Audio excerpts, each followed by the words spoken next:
Here we go, part 2, the ultimate 5th gen Toyota 4Runner walk around. Part 2. You're going to want to sit back, you're going to want to relax, and you're going to want to check this out.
So from part 1, I've already seen the comment section, and a lot of people are very upset that I would say that a 4Runner could beat out a Land Cruiser. Well, here's the deal. January, we're going to take one subscriber, one from Sandy Cats and one from Jailbreak, in your 80 series to Arizona with us to prove in real time that this 4Runner will beat a Land Cruiser with a similar build, 37-inch tires, 3-inch lift, supercharged, etc. But for now, on to part 2. So the front end, I mean, this is C4 front bumper. I love it. I just like the look of it, but it also holds a lot of lights. I added a custom bracket, like I welded on, so I could hold more lights. Over there, you'll see like a little scratch on this area. I actually used this section to slide over rock once, and it worked. So this bumper is solid as hell. I have a Smitty built, I believe it's called X02 or X20 or something. 8,000, 10,000? That's a 12,000 pound. Is it? No shit. No, it's a heavy truck. I have the winch. It has never failed on me, so I love it. I run on all 3 of my trucks. It's like $500 on Amazon or something. And the only thing I really do, and I'm really big on, is I will cut off all the steel and I'll splice it back myself, just using a pen, not hard. And therefore everything is soft. So I use this with soft shackles and soft attachments. So if God forbid something breaks one time, you don't have something flying in your windshield. So I do recommend everybody does this. And I kind of just tuck it in, put it on the clutch. And the reason why is because if I do it like this and I hit a rock, I don't want to slice it. You don't want to slice it. Yep. Right. I mean, you're big into, what's the proper terminology? So synthetic recovery gear. And you literally have yours made to your specifications, and you import, and you've done the torture tests. This stuff's worked out really, really well. And I've seen these things fail too, because I did so much testing on other products that I've seen them fail, and I've seen how synthetic gear fails. As long as you don't have any metal attachments, in general, it's fairly safe. If there's even a little metal hook on this, that hook is just going to fly. Right.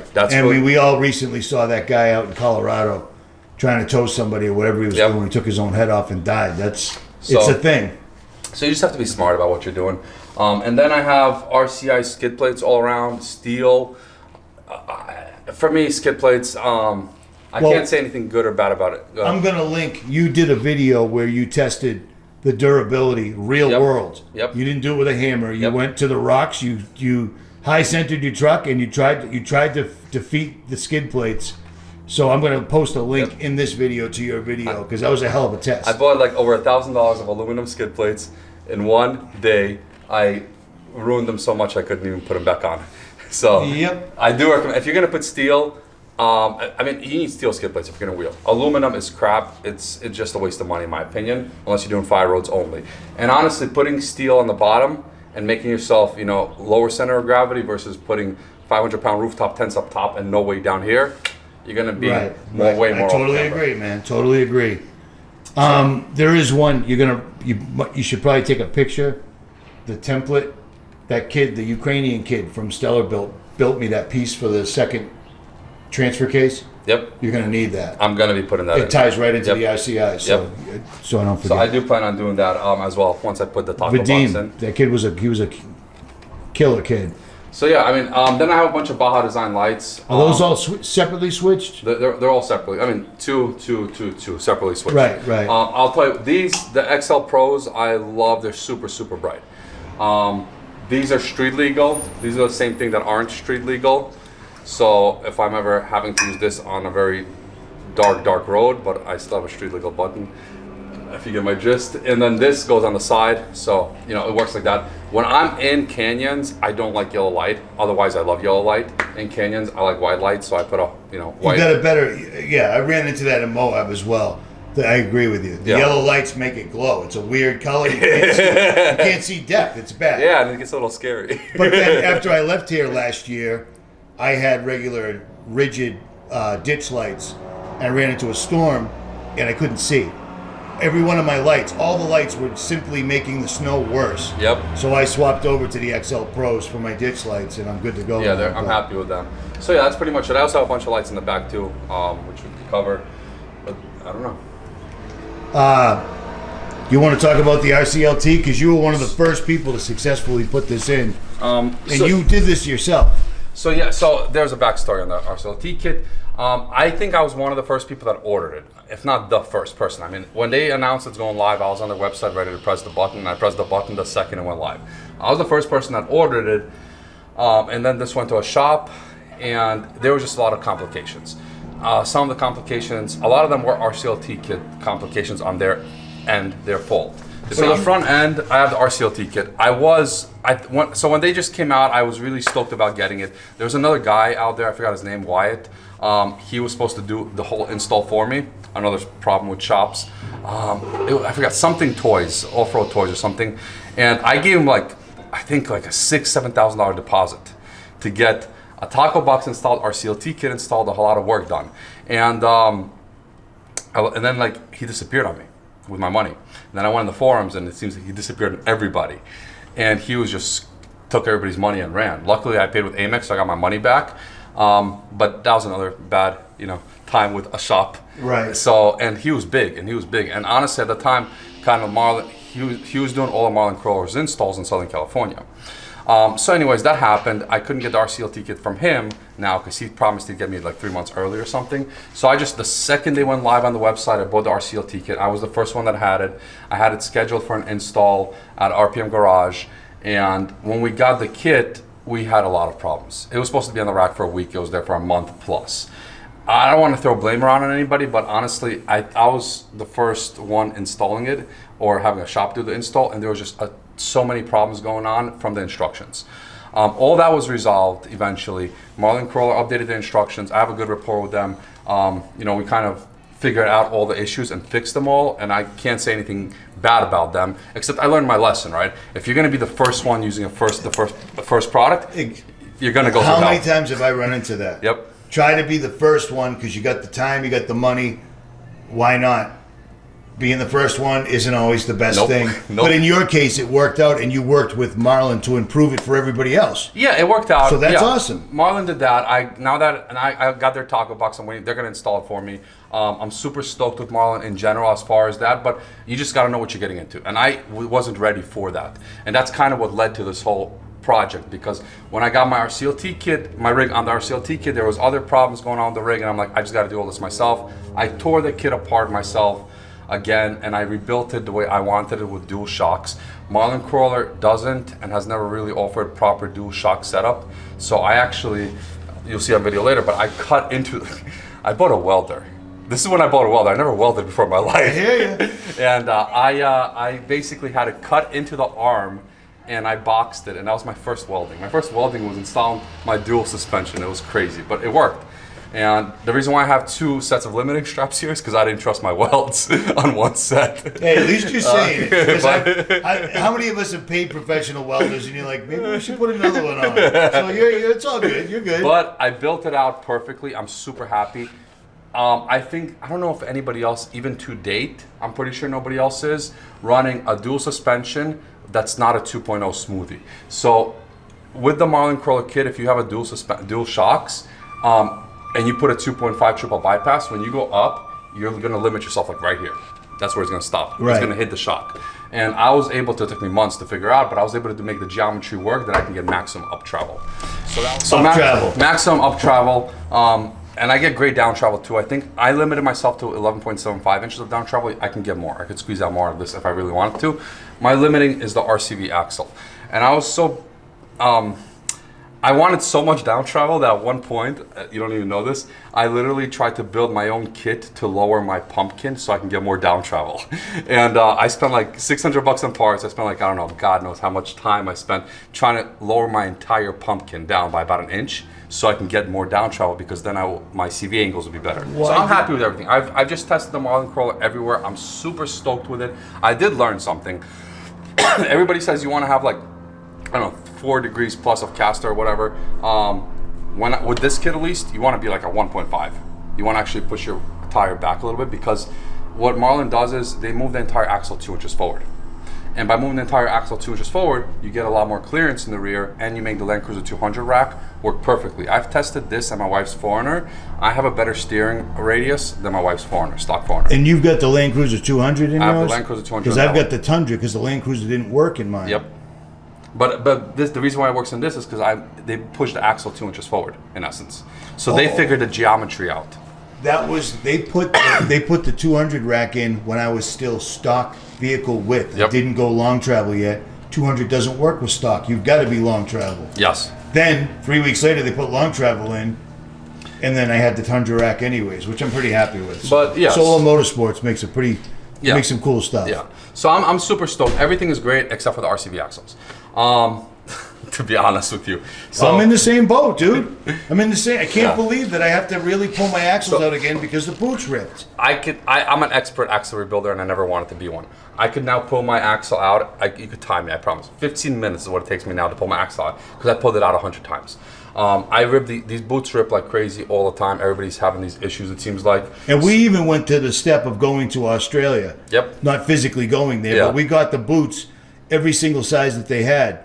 And I just really wanted to use my $400 orange RCV boots one more time, and it's still, I mean, when Stellar Built put them on, they tore every one of them on installation. I didn't notice that. You actually did.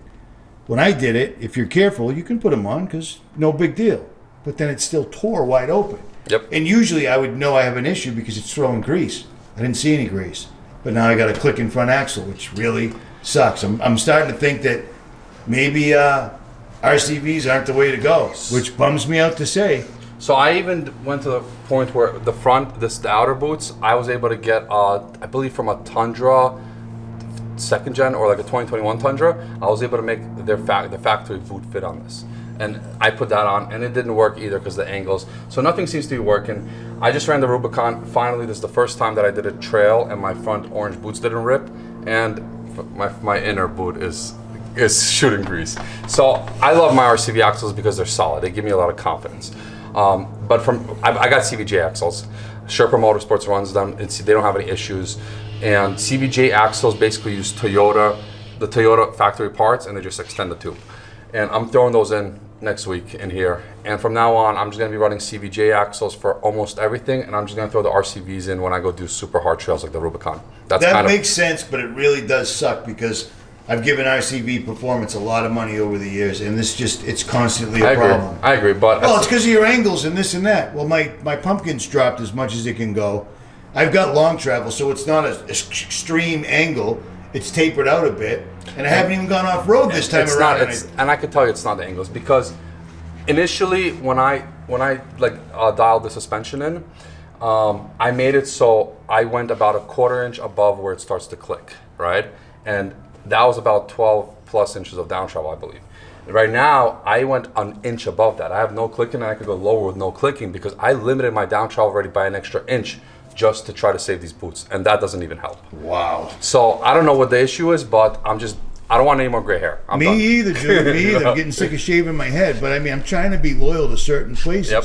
RCVs, I ran them in my 80. I ran them in my 4Runner. I've only had the 4Runner for 100,000 miles, and I've already put 3 sets of RCVs, and every single one of them was the exact same issue. Yep.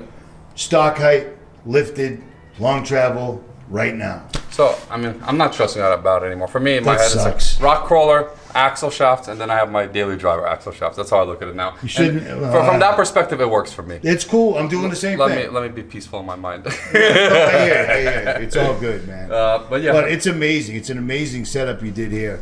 And then And I had never seen the RCLT installed until I met you, but I had already asked about it because I was already putting a taco box in my truck. So if I'm going to Marlin Crawler for the second transfer case, and Stellar Built told me not to go with Marlin Crawler. They told me to go with Total Chaos, which is a nice setup, but it just isn't as heavy duty as this. it's not, and I feel like what the RCLT kit really, most people don't see is I don't look at it like a hardcore, heavy duty, long travel kit.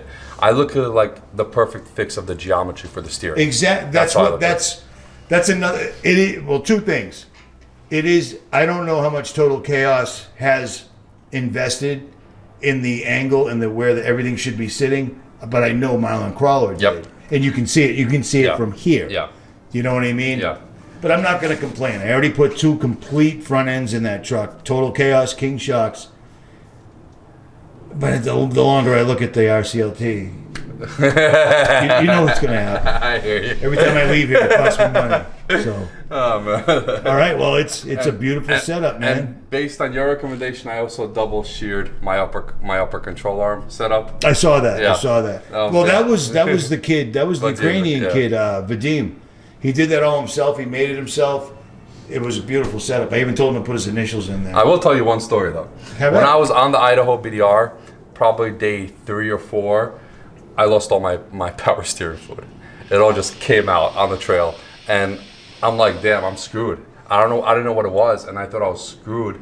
I had to get stalling because I had no service. The closest gas station was 60 off-road miles away, and I'm like, damn, I don't know what to do, because I started working on my own rigs and I learned everything myself. You know where everything is. I figured it out. It was a loose bolt. It was completely my fault. One of the bolts that for the fluid that connects to the rack, it was a little bit loose. I tightened it up. I didn't have extra oil. I pulled my transfer case oil. I took basically a big like Slurpee cup, filled that up with transfer case oil, poured it in. I didn't even have to refill my transfer case because I have like 10, 12 liters in there. So you and I are an exception. I keep saying that because it's true. The beauty part, even if you could find a good shop, Yep. if you're going to do 3 weeks on Yep. trails with no gas stations for miles and miles and miles, knowing where everything is, what everything does, and what it sounds like when it's not Yep. running right, Yep. I've heard my bolt, my caliper bolt loosening. My brake caliper was coming off in the Blue Ridge Mountains. That would have been bad. Yep. I heard it. I pulled over. I saved it every time. So learning how to work in your rig Yeah. is a huge. It's 100%. If I wouldn't have rebuilt this kit, even though I didn't have to at the time, if I wouldn't have rebuilt this kit, I would have never known that ATF is the same thing as power steering fluid. Right. You know, and I Right. would have never had that thought. I would have never realized that I have 12 liters in my transfer case or whatever, my transmission or whatever. You need to work on your own rig. You go out for more than a weekend trip, you need to work on your own rig no matter what. and if you don't have to work on your rig, watch people working on your rig for things that fail all the time, just so you have an idea. How about that? Or just pay a mechanic to come with you, tag along. Make friends, brother. Make friends. It's very funny that all my friends somehow have something to do with Toyotas, Toyota repair, Yep. or the like. Yep. At any rate. All right, so that wraps that up, yeah? Yep. You got 37s on 37s, You want to go and you've got you change those around all the time, right? Yep. You mean I rotate them? No. I mean, you go from tire to tire. You got a whole stack of tires behind you. I do have a stack of tires. This is not an automotive garage. FYI, I just want to put that in there. So first of all, I'm a humongous fan of beadlocks. I've always had beadlocks on Jeeps, and then when I got into Toyotas, I'm like, why do I need beadlocks? I took non-beadlock rims, and I was popping. Just by going fast in the desert, I was getting sand in the lip, and it was giving me slow leaks. And I realized, okay, I'm going back to beadlocks. So big fan of beadlocks. I have Black Rhino beadlocks on these. They worked great to 35s. They suck for 37s. So now I have other beadlocks that I'm putting in. They're beautiful, by the way. And then with the tires, I'm a big fan of Coopers. And I have Coopers on all my rigs that have 34-inch tires and 35-inch tires. And the reason why I was a big fan of Coopers wasn't because of their capability. It was because of their capability to weight ratio. So with independent front suspension and a stock steering rack, you really want to worry about your weight over here, right? Right. So Toyos, in my opinion, have always been and are the best, but they're heavier. They were always about 10, 12 pounds per tire heavier for a 35 versus a Cooper. So that's why I went with Coopers in reality. With this rig, I could handle the weight now. At the time when I was shopping for tires, I ended up getting Coopers because I couldn't get Toyos. They were sold out. And I ended up putting these 37-inch Coopers on. They work great on the Rubicon, no complaints. And I got to say, I got a brand spanking, 2 weeks old, set of KM3s on my truck, 37s. Yours just look so much, they just look so much better. Thank you. I mean, I was for 10 years, I was a mud grappler guy, you know? Going to these is like going to vanilla. But I can't balance them. That's my issue with these tires. So even though they were good, I could not balance them. And on the machine, they actually balance, but I still get shakes. And I seen that multiple people with Coopers, and once they go to past 35s, go to 37s and beadlocks, they can't balance them. Toyo just released their new tire, I think it's called like the RT or something, and that solves the weight problem, and it still gives you all the same capabilities. So I'm going back to Toyos. Cooper's not going to like that. Oh, you know. Well, maybe, I'm sure they'll address it now. There's a chance. I don't know, but I am going to go back to Toyos. It's what I wanted to start with originally, so that's kind of the tire situation. Sweet. All right, so the rear suspension, this was like, I don't know, months and months of work to try to figure out how to package this. So I got a 3.0 Radflow triple bypass on this. And I did copy you. I got Kings, but same. Go ahead. Yeah, and the reason why I wanted a 3.0 is because of all the weight, man. That compression weight. The triple bypasses, I'll be straight up with you. First time I've ever had triple bypasses. Adjusting them is such a pain. It takes months. Dude, yes. And let me just throw this in for people that have never met Oleg or watched any of his really extensive videos. When someone else takes 2 months to dial something in, you take 4. Yep. And dial it in for the size Coca-Cola you have in your hand if you happen to be drinking a Coke. You love suspension. I do. Well, it shows. Go ahead. That's all I wanted. So I hooped up here, and the reason why I hooped up here is because my biggest issue on the Forerunners was how low the lower mount for the shock sat. When I had the stock axle, this is a Dana 60, by the way. When I had a stock axle, I broke that mount twice. I also copied the Dana 60 from. I knew about it when I got here, but once I saw it, I went straight from your house to East Coast Gear Supply. So yes, I stole both of this. So I cut the lower mount off. I raised the lower mount by about 4 inches, and therefore I had to raise this by about 4 inches. And you could argue with me all day long. I promise you, I get maximum down travel until my upper control arm hits the gas tank. And I do not plan on 3-linking this. And I kept my coils. I'm sitting on Dobinson's 749s. I made a mistake because Richie told me to get the 849s right away. I didn't listen. No, you got to say, every manufacturer says this is the ticket. Yep. The 849s are the actual ticket. And he bought the 849s, and then I had to wait 6 months because they didn't have any more, but I finally got them in yesterday, actually. And then had them powder coated. And had them powder coated. That's how you roll. I have airbags in here. We'll discuss that in a second. But then I have the bump stops, the hydraulic bump stops, which I love because it lets me fine-tune my adjustability. I had to get rid of my sway bar. Had no room for it anymore. So I put an anti-rock by TK1 Racing. And let me ask real quick. You didn't have room for the sway bar because of the overland gas tank? No, because of this packaging. So the sway bar goes over here, but because of all this packaging, I couldn't get the sway bar connections over here. Ah, my bad. Okay. So yeah. All right, because I don't have limiter straps on my Dana 60. I got them up front. Okay, my bad. So yeah, I put the limiting straps just to save the shock, so I don't bottom out of the shock. I hear you. And for those that have never a couple of us have four-wheeled with Oleg. Oleg four-wheels like he's trying to keep up on the freeway. He does not mess about. The rest of us are crawling, and he is hauling. I mean, I bought a Toyota because I heard it goes faster than the rocks, right? It does, it does. So the anti-rock for me is like a love and hate relationship. I love it to death. It works great. It is a little bit noisy though. That's the one thing I don't like about it. Heim joint noisy? Squeaky joint noisy. I don't know. Gotcha. But it's fine. I mean, it's the best solution I found. On the highway, I do feel a difference. But when I was on the Rubicon, that's where I really saw a difference. It really did perform just like an anti-rock's supposed to perform. So that's pretty much it over here. Like I said, I'm sitting on a Dana 60 that's 5 inches wider to match my front. I know we have different opinions of that one. I did, but you had more. You've had several 4Runner and 470 builds under your belt already, right? No, just my wife's in the GX 460. GX 460. My bad. This was my first one, and I didn't want to. I liked how it handled once I put long travel. I was like, this is perfect. It tracks perfect. I didn't see any advantage to doing the Dana 60 any wider. In hindsight, I would have gone wider. And they recommended it, as did you. It is what it is. I just went with what they told me because I don't know either, honestly. Like this was new. It was more about the tracking. But anyways, I got the Dana 60 here, and then I have airbags, and then I have the Long Range America tank. And let's discuss that really fast. That's the tank which is over there. It holds an extra 24 gallons of gas, and I fill everything up from one, like the factory fill location. It fills it to my factory tank, and then it starts going to that tank. What we're doing, we're not building rock crawlers or desert bombers. We're trying to do those things maybe a little slower. With like the Toyota won't build. Exactly, with like 2,000-3,000 pounds of added weight. Right. Everybody tries to reduce their weight. We're adding the weight, and we're still doing it. So I'm happy. I'm really happy with how this performs. The biggest thing for me here was packaging. There's just very little room here, to be honest with you. And the biggest headache turned out to be my panhard bar / track bar, whatever you want to call it. I had to box it and customize it like crazy. So when I have my full up travel, and I stuff all the way, just so you know, He's just throwing that in there. that it actually doesn't hit anything. That was a pain. But yeah, I also trimmed this. I cut this back a lot. I don't know if you noticed. I saw that. I cut back over here to maximum stuffness, where I felt. If any maximum stuffness, though, that's a very, very technical term. You might want to look that up.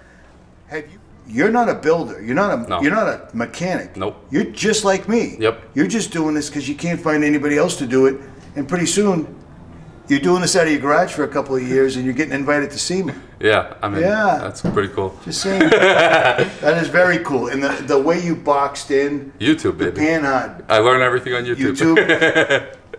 Don't believe everything you see on YouTube, but if it makes sense, do it. But yeah, same thing. I never owned a 5th gen in my life. I knew nothing about. I never knew. I mean, you installed the supercharger. I'd be scared to do that one. No, it's just a lot of steps. But the way you boxed in that panhard rod is beautiful, man. Yeah, I was very proud of that one. And I mean, I can tell you, you are from the Ukraine.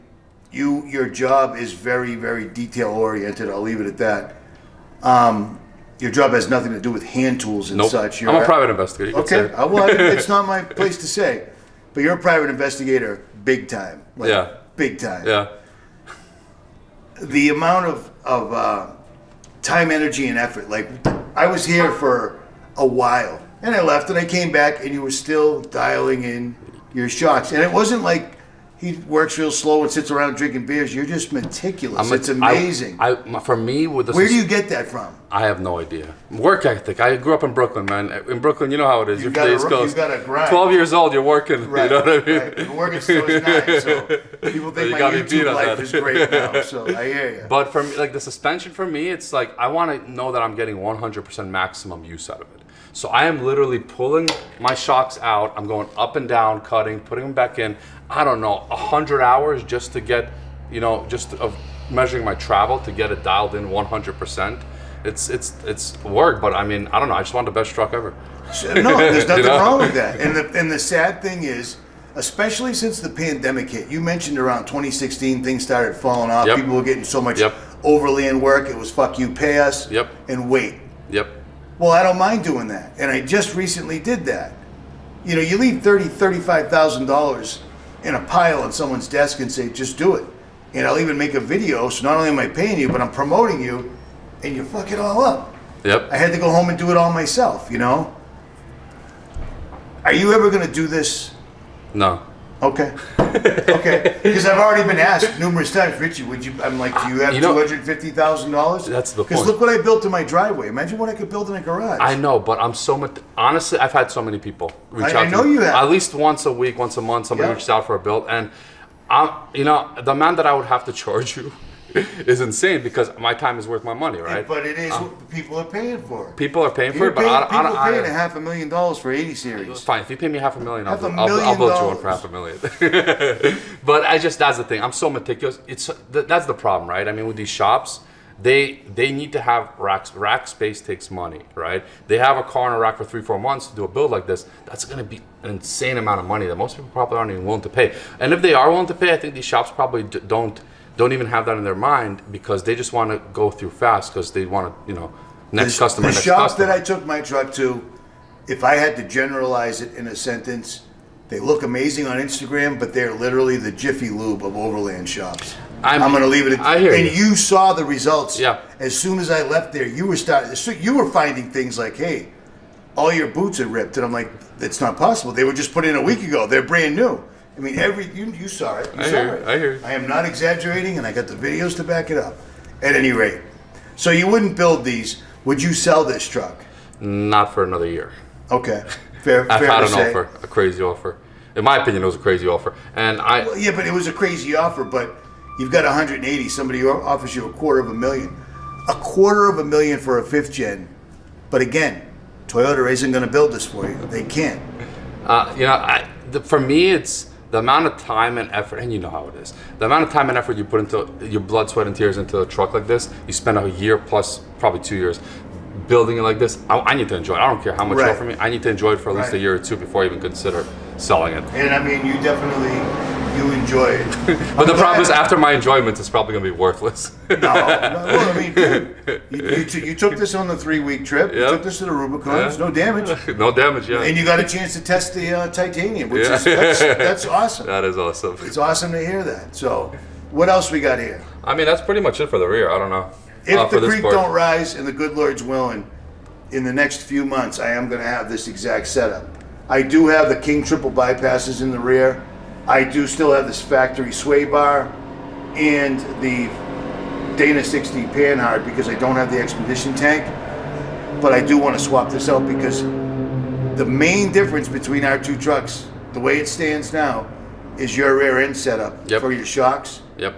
Because I lost an inch of down travel going to triple. Did I tell you that? No, you didn't, but that was what he said. That the only way we can give you triple bypasses for the rear with the mounts that you have now is to take away an inch of down travel. And I said, then do it. Yeah. Because my Kings that were on there, one of them was blown out from the day I put it on. Because no, that makes sense. Yeah, this is tough. I guess the other thing I would say is, if you go this route and you put this in, this was the reason why I built it all is because this piece goes all the way up to here. Dude. It stops right here, stops right see here. See what I'm doing right now? I'm videotaping right now. I got this. I can reproduce this. So, yeah. So, but I mean, dude, it's a work of art. And then like over here, so just so you know, we'll talk about my tires in a second, but I do plan on running 35 sometimes. And I already pre-thought all that. Why? For long trips. So honestly, the Idaho BDR, I should have done in 35s. Gas mileage and just ease of driving. It's a little bit easier to drive. Yeah, but you can't not run the 37s. Well, I'm going to Alaska. There's no way I'm running 37s. Why burn so much gas mileage for a trip? No, I meant the 3-week trip because that was your first maiden voyage. Oh no, you of course, yeah. But I want to say in the future, on these long expeditions that you could technically do in a fairly stock vehicle, I don't need 37s. I'm going to be running 35s now. And then on the harder trips, that's when I throw on the 37s. That's my mindset. Just to save gas and because I have the ability to do so now. So basically, I made this secondary piece over here. You see that? So this is like a little lower. I do. I see. And I made it so I could literally just pop this out and bam, I'm good for 35s. That was all your idea. You didn't steal that from anybody. I swear to, no, I have not seen anybody do that. You used, both of us did. Yeah. But you turned me on to it. You lean pretty heavy on the knowledge that Sherpa Motorsports. What a good setup those guys have, and they seem to really love doing what they do. Yeah, so that's awesome. I studied a lot of their build. Their build is more race specific, But I mean, I loved everything they did. We'll talk about the front end, including their axles. But yeah, I mean, I tried to steal everything I could from them as long as it was usable. You know. Right. And it's not like you're reselling it. And I think their rear is very similar to this. I think I stole part of it from them too. I forgot about that. I'm pretty sure. I stole it from them. Son of a bitch. Thank you, Sherpa. Right? Yeah, absolutely. All right, is that it? Yeah, that's it for this part. All right, that wraps up part 2. Part 3 will be out in another few days, and then after that, there'll be the final walk around of my truck. All the drama, all the blood, sweat, and tears, etc.